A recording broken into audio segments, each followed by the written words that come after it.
चुनाव प्रचार का समय समाप्त हो गया। अब मानगो की जनता को फैसला लेने की घड़ी है और ये घड़ी 23 तारीख को कुछ ही घंटों बाद आने वाला है। और जैसा जन समर्थन दिखाई दे रहा है संध्या जी के पक्ष में, कैमरा छाप के पक्ष में, इससे साफ जाहिर होता है कि मानगो की जनता इस बार यहाँ पे विकास चाहती है। ऐसे लोगों को लेके आना चाहती है जो विकास की बात करते हैं और सिर्फ विकास करना जानते हैं। तो वैसे लोगों को ही इस बार जनता जो है यहाँ पे बिठाने का काम करेगी मानगो नगर निगम के मेयर पद पे। तो निश्चित रूप से संध्या जी के तरफ काफ़ी एक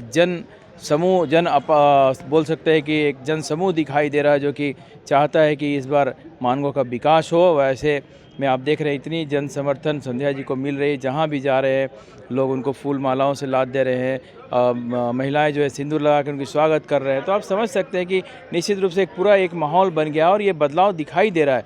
और जनता यहाँ के जो पहले जिन्होंने यहाँ पे प्रतिनिधित्व किया है उनके कार्यकाल से लोग नाखुश हैं और वो फिर से चाहते हैं कि यहाँ की जनता पे राज करें। यहाँ की जनता कतई उसको एक्सेप्ट नहीं कर रही है और निश्चित रूप से एक बड़ा बदलाव एनडीए समर्थित प्रत्याशी संध्या सिंह जी के पक्ष में दिखाई दे रहा है। लोगों को ये लग रहा है कि संध्या सिंह जी मानगो का विकास करेंगी, क्योंकि जब वो अपनी बात करती हैं तो वो बोलती हैं कि मानगो का एक बृहद डिटेल प्रोजेक्ट रिपोर्ट बना के हम लोग काम करेंगे, जिसमें कि सारी चीज़ों को ध्यान में रख के काम करना है, विकास करना है।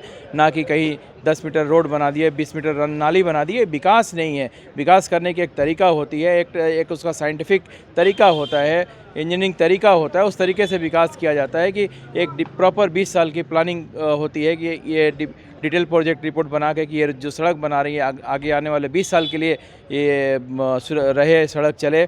और आज नए युग में जो ओपन ड्रेन की जो चलन है वो कहीं नहीं है। नए युग में पूरे की पूरे ड्रेन जो साइड ड्रेन होता है वो ख़त्म हो के सेंट्रल जो सीवरेज सिस्टम होता है उसमें तब्दील हो गया है। उसी के तर्ज पे मानगो में भी सेंट्रल ड्रेनेज सिस्टम का हम लोग ये डीपीआर बनाएंगे और पूरे मानगो में ड्रेनेज सिस्टम को चुस्त दुरुस्त करेंगे। और सबसे पहले पेयजल की जो इतनी किल्लत है यहाँ पे, उस पेयजल की समस्या को दूर करने का काम करेंगे।